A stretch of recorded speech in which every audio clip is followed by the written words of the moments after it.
नमस्कार, माझे नाव वेदिका किशोर निरगुडे। मी आज तुम्हाला एका शेळीची गोष्ट सांगणार आहे। एका जंगलात एक शेळी व तिचे 7 पिल्ले राहत होते। एकदा ती त्यांना खाऊ आणायला गेली आणि पिल्लांना म्हणाली, दार उघडू नका। पिल्ले म्हणाले, आम्ही कसे ओळखणार की तू आली म्हणून?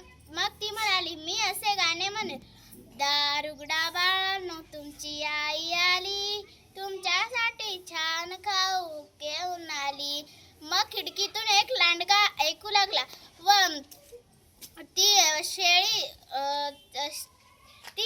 बाजारात फळं आणायला गेली आणि मग तो लांडगा आला आणि दरवाजाची कडी वाजू लागला, म्हणाला, दार उघडा बाळांनो, तुमची आई आली, तुमच्यासाठी छान खाऊ घेऊन आली। मग ते बारके पिल्लू म्हणाले, तुझा आवाज तर बेंडकासारखा आणि आमच्या आईचा आवाज गोड, तू नाहीच आमची आई, चल जा इथून। मग लांडगा डबल गेला आणि मग झाडावरचा मध खाऊन आला, म्हणाला, दार उघडा बाळांनो, तुमची आई आली, तुमच्यासाठी छान खाऊ घेऊन आली। मग त्या बारक्या पिलाने दरवाजातून खाली बघितले आणि म्हणाले, तुझे पाय तर काळे कुट्ट आणि माझ्या आईचे पाय गोरे पान, चल जा इथून, तू नाहीच आमची आई।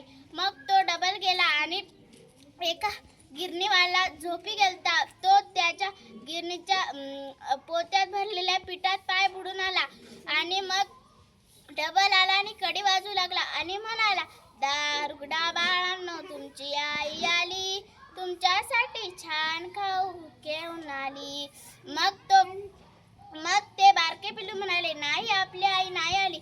मग त्या दुसऱ्या पिल्लाने दार उघडले आणि पाहत होतं काय लांडगा। मग सगळे पिल्ले लपू लागले, एक टोपली खाले व एक कपाटात, एक चुलीत व एक डाली खाले। मग त्या लांडग्याने सगळे पिल्ले सापडले आणि एक चुलीमध्ये लपलेले पिल्लू ते लहान होते, मग ते आलेच नाही बाहेर। मग लांडगा बाहेर गेला आणि मग बकरी आली आणि म्हणाली, सगळं सामान अस्ताव्यस्त पडले आणि दरवाजा पण उघडा।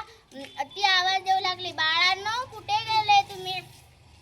मग ते बकरीचं पिल्लू म्हणाला, आई, माझ्या सगळ्या भांड्यांना एका कोल्ह्याने नेले। बकरी रागाने लालबुंद झाली आणि म्हणाली, कोण आहे ते कोल्हा? माझ्या पिल्लाला नेते, चल आपण हुडकून आणूया।